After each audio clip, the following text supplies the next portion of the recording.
So hello students, welcome to Front Academy. आज हम start करेंगे हमारा new topic that is animal tissue. So let's start the video. Animal tissue majorly चार तरीके के होते हैं। Their first one is epithelial.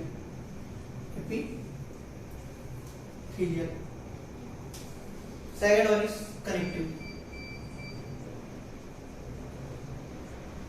Connective. Third one is muscular.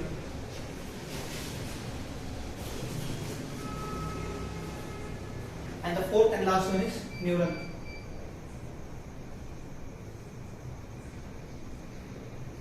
तो हम अभी देखते हैं एपिथेलियल टिश्यू। एपिथेलियल टिश्यू में सबसे पहले आता है स्क्वैमस एपिथेलियम।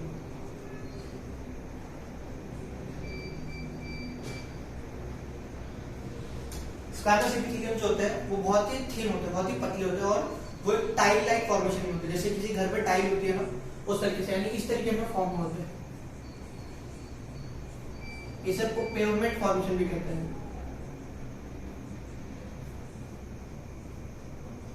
टाइल लाइक और पेवमेंट, और इसके बीच में जो है ये न्यूक्लियस है। इसकी जो फॉर्मेशन की जो लोकेशन होती है वो मेजरली लाइनिंग पे होती है। Lining of nose, lining of mouth, या फिर लाइनिंग ऑफ इंटरनल ऑर्गन, या फिर ब्लड वेसल्स। तो ये नॉर्मली अगर मैं लिख देता हूं lining.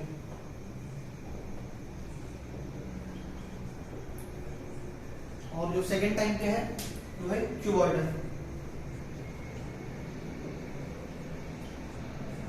Cuboidal epithelial tissue. Cuboidal जो होते हैं वो मेजरली पाए जाते हैं किडनी के रीजन में। किडनी के ट्यूब्यूल्स में, एक्चुअली किडनी के ट्यूब्यूल्स में भी अगर मैं स्पेसिफिकली बात करूं तो पीसीटी में मिलते हैं, और ducts of pancreatic and salivary glands. फिर याद नोट कर देता हूं। और क्यूबॉइडल स्ट्रक्चर भी बताता हूं मैं आपको। क्यूबॉइडल जस्ट क्यूब लाइक होता है वो। इनका जो न्यूक्लियस होता है वो बीच में होता है, और बाकी सब जितनी भी उनकी एनाटॉमी होती है वो इसकी तरह होती है। तो फिर क्यूबॉइडल और प्रेजेंट कहां पे होता है? और किडनी ट्यूब्यूल ब्रैकेट में PCT and lining of pancreatic duct and salivary duct. So next one is columnar. जो columnar epithelium टिश्यू होते हैं तो मेजरली स्टमक और इंटेस्टाइन में पाए जाते हैं। स्टमक एंड इंटेस्टाइन, और इनका शेप थोड़ा सा अलग होता है। ये ब्रिक शेप कह सकते हैं या फिर रेक्टेंगल भी कहते हैं, पर मेजरली ब्रिक शेप कहा जाता है। और इनका जो न्यूक्लियस होता है ना वो बेस पे पाया जाता है। सो ये हो गया कॉलमनर, स्क्वैमस और क्यूबॉइडल। और जब क्यूबॉइडल और स्क्वैमस में एक मॉडिफिकेशन आती है, मॉडिफिकेशन में इनके ऊपर सीलिया प्रेजेंट हो जाता है। मतलब सीलिया को कैसे होता है, इनके ऊपर सीलिया प्रेजेंट हो जाता है। ये सीलिया होता है।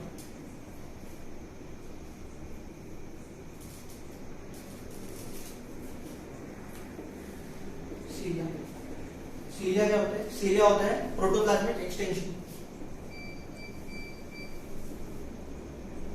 प्रोटोप्लाज्मिक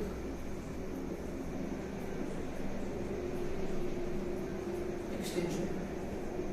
सीलिया का जो मेजर वर्क होता है वो सीलिया एक साथ काम करके किसी भी ऑब्जेक्ट को, किसी भी थिंग को आगे पीछे मूव करके, यानी वो या से आगे पीछे मूव करके किसी भी चीज को आगे पीछे मूव कर सकते हैं। मतलब अप डाउन, इनरवर्ड, आउटवर्ड, कुछ भी ऐसा। सो अपना नेक्स्ट टाइप आता है सीलिएटेड एपिथेलियल टिश्यू। तो सीलिएटेड है, सीलिएटेड भी दो आता है, सीलिएटेड कॉलमनर और सीलिएटेड क्यूबॉइडल। सीलिएटेड कॉलमनर जो होता है वो हमें देखने को मिलता है स्टमक में, इंटेस्टाइन के अंदर। जो इंटेस्टाइन होता है उस पे विलाइज होता है, और विलाइज पे भी छोटे छोटे सीलिया प्रेजेंट होते हैं। तो कॉलमनर सीलिएटेड हमें इंटेस्टाइन में, और स्टमक में भी यूवी होते हैं तो वहां भी प्रेजेंट होते हैं। और सीलिएटेड क्यूबॉइडल जो होते हैं वो हमें किडनी के पीसीटी में देखने को मिलते हैं। सो ये था हमारा एपिथेलियल टिश्यू। तो स्टूडेंट्स, हमारा नेक्स्ट टॉपिक है कनेक्टिव टिश्यू। कनेक्टिव टिश्यू हमें नाम से पता चलता है ये किसी भी दो बॉडी पार्ट या फिर ऑर्गन को साथ में कनेक्ट करते हैं। तो फिर इसमें सबसे पहला टाइप होता है लूज कनेक्टिव टिश्यू। तो जो लूज कनेक्टिव टिश्यू होता है, इसके अंदर जो मैट्रिक्स का जो अमाउंट होता है, मैट्रिक्स यानी जो सेल्यूलर लिक्विड होता है, वो बहुत ज्यादा होता है, और जो सेल्स होते हैं कॉन्ट्रोसाइट्स वगैरह वो बहुत कम होते हैं। तो लूज के अंदर भी दो तरीके के होते हैं। पहले होता है एरियोलर। एरियोलर टिश्यू जो होता है वो बीनीथ द स्किन प्रेजेंट होता है, यानी स्किन के जस्ट नीचे, मतलब हम स्किन को जो पुल करते हैं इधर से, जो इलास्टिसिटी जो प्रोवाइड होती है ना, वो एरियोलर टिश्यू की वजह से होती है। तो it is present beneath the skin and provide elasticity. So next one is adipose.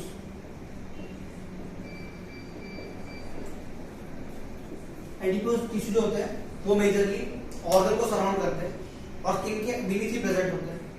ये ऑर्गन को इसलिए सराउंड करते हैं ताकि उन्हें प्रोटेक्शन दे सके, और ये मेजरली फैट स्टोर्ड होते हैं। Fat stored and protect organ. और एक चीज, जो कैमल होता है, तो कैमल के बैक पे हमें एक हम्प दिखता है बहुत बड़ा, वो हम्प एक्चुअली एडिपोज टिश्यू होता है जो फैट स्टोर होता है। सो कनेक्टिव टिश्यू में भी नेक्स्ट टाइप है डेंस कनेक्टिव टिश्यू।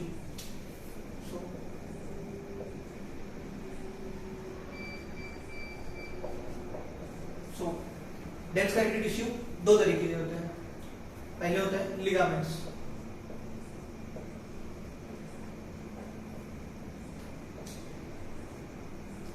और दूसरे होते हैं टेंडन्स।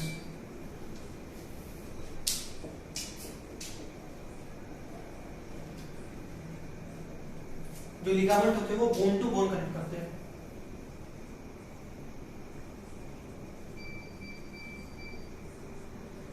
और जो टेंडन्स होते हैं वो मसल टू बोन।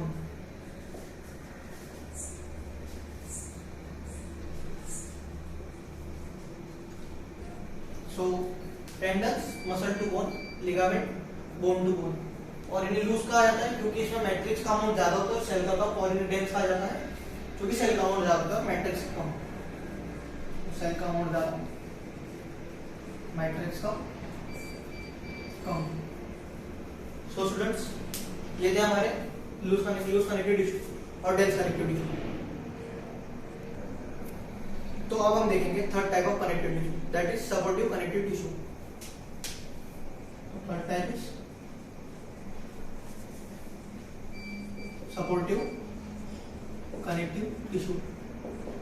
तो हमें नाम से पता चल रहा है सपोर्टिव कनेक्टिव टिश्यू, ये हमारी बॉडी को सपोर्ट प्रोवाइड करते हैं। तो इनमें मेजरली दो तरीके के होते हैं,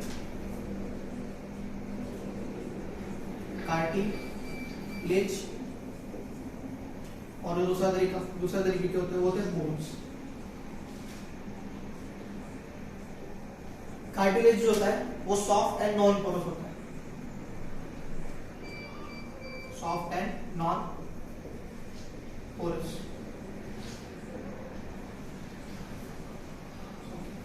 cartilage is soft and non porous, और ये ट्रांसपेरेंट होता है, सेमी ट्रांसपेरेंट होता है,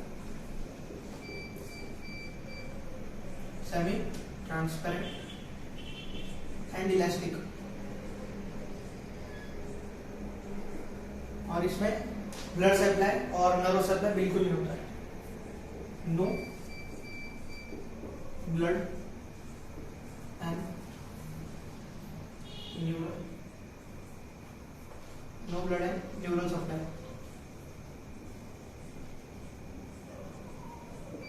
और कार्टिलेज है ना, वो मेजर मतलब टिप ऑफ नोज रहेगा, ईयर पिनर रीजन रहेगा, या फिर बिटवीन टू वर्टिब्रेस रहेगा, ऐसे ऐसे जगह पे पाया जाता है।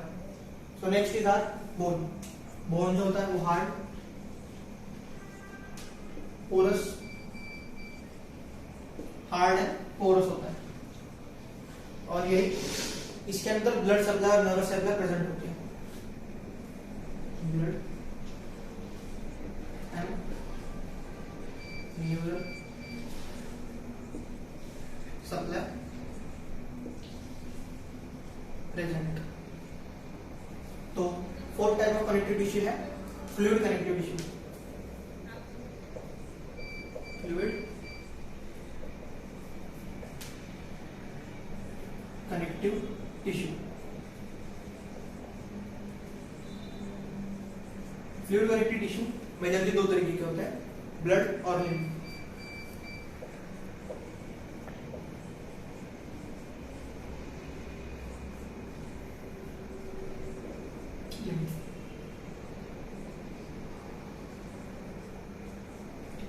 ब्लड जो होता है मेजरली दो तरीके की चीजों से बना होता है। पहला है प्लाज्मा, दूसरा है formed elements. Form elements, formed element के अंदर और तीन चीजें आती हैं जो है WBCs, RBCs और last one is platelets. White blood cell, red blood cells और प्लेटलेट्स। सो लिम्फ क्या होता है? लिम्फ में एक तरीके का प्लाज्मा होता है। प्लाज्मा विदाउट, ये प्लाज्मा होता है लेकिन without RBCs.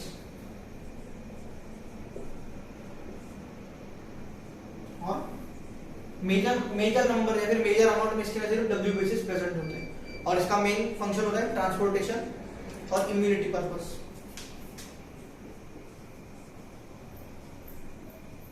Transport and immunity. So students, हमने कंप्लीट कर लिया है कनेक्टिव टिश्यू। तो हम स्टार्ट करेंगे मस्कुलर टिश्यू। सो मस्कुलर टिश्यू मेजरली तीन तरीके के होते हैं। First one is skeletal, second one is smooth,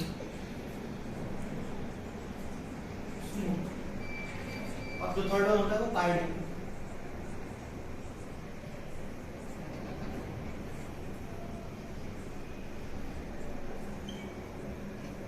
जो स्केलेटल जो वो मेजर बोन्स, जो मेजरली बोन्स को कनेक्टेड होते हैं, यानी जो हमारा बाइसेप होता है, ट्राइसेप होता है, उसे कहते हैं स्केलेटल मसल। स्मूथ मसल्स होते हैं वो लाइनिंग ऑफ स्टमक और इंटेस्टाइन या फिर जो यूरेथ्रा की लाइनिंग पे प्रेजेंट होते हैं, जो इनवॉलंटरी होते हैं, वो अपने कंट्रोल में नहीं होते। और जो कार्डियक मसल्स होते हैं वो स्पेसिफिकली हार्ट मसल्स को रेफरेंस में कहा जाता है कार्डियक मसल्स। सो सबसे बेसिक जो डिफरेंस है तीनों में, वो स्केलेटल मसल्स जो होते हैं वो वॉलंटरी होते हैं। Voluntary, that is they are under our control. Smooth muscles are involuntary, और cardiac muscles भी involuntary.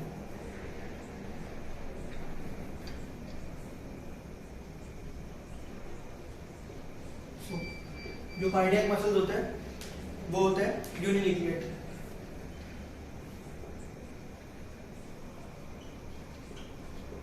जो स्मूथ मसल्स होते हैं वो भी यूनिलिक्विड होते हैं।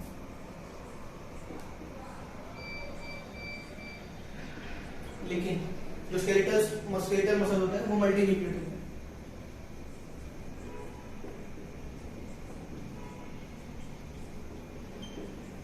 जो स्केलेटल मसल्स होते हैं वो अनब्रांच्ड होते हैं।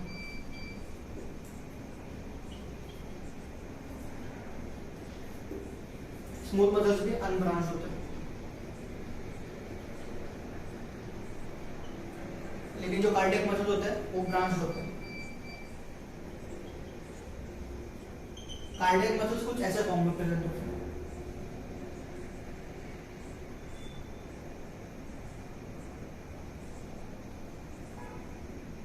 कुछ कार्डियक मसल्स कुछ ऐसे दिखते हैं नॉर्मल, और यहाँ पे बहुत मतलब हर एक बीच में गैप होता है और न्यूक्लियस प्रेजेंट होता है। और यही जो स्केलेटल मसल होता है वो स्पिंडल शेप होता है, और ये दोनों स्पिंडल शेप नहीं होते, मतलब नॉर्मली एक रेक्टेंगुलर या फिर नॉन स्पिंडल के शेप।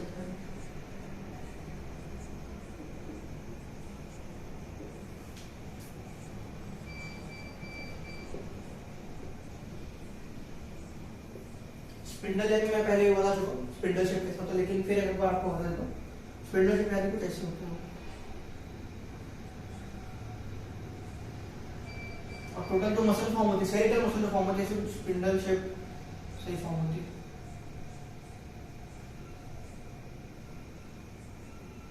ऐसे कुछ एक साथ ज्वाइन होगी मसल फॉर्म होती है, इसे स्पिंडल शेप भी कहा जाता है। तो ये था एक बेसिक डिफरेंस है। फिर मस्कुलर टिश्यू टॉपिक कंप्लीट हो गया यहाँ पे। So we completed muscular tissue here. तो स्टूडेंट्स अब हम देखेंगे fourth type of animal tissue which is nervous tissue. इसको सिंगुलरली न्यूरॉन कहा जाता है, न्यूरॉन या फिर नर्व सेल।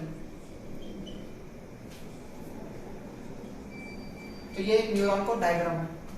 न्यूरॉन में सबसे पहले आता है साइटोन या पेरिकैरियन, साइटोन या पेरिकैरियन। साइटोन या फिर पेरिकैरियन, इससे नर्व सेल की बॉडी भी कहा जाता है, फिर सेल बॉडी भी कहा जाता है। इसमें हमें न्यूक्लियस भी देखने को मिलता है। न्यूक्लियस के अंदर हमें न्यूक्लियोलस देखने को मिलता है, और इसके बाहर हमें जो ग्रैन्युलर स्ट्रक्चर तो दिख रहे हैं, जो छोटे छोटे ग्रैन्युल्स हैं, इन्हें हम निसल्स ग्रैन्युल्स कहते हैं।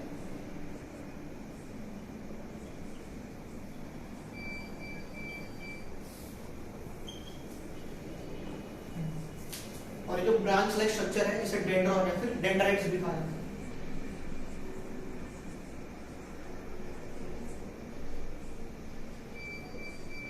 डेंड्राइट्स या डेंड्रॉन। और यहाँ से जो एक्सटेंशन है जिसे हम एक्सॉन कहते हैं। एक्चुअली जो पूरी टेल है ना, ये पूरी लॉन्ग टेल, इसे एक्सॉन ही कहा जाता है। तो एक्सॉन में हम पहले देखते हैं कि जो कवरिंग दिख रही है हमें, कवरिंग, इसे हम माइलिन शीथ कहते हैं। और इस माइलिन शीथ की आउटर लेयर को हम न्यूरोलेमा कहते हैं।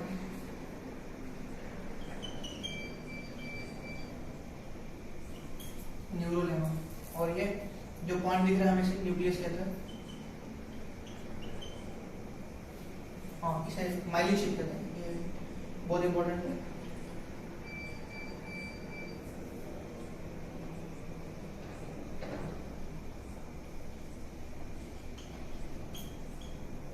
Myelin sheath. और जो नीचे का पार्ट है इसे हम एक्सॉन ब्रांच कहते हैं।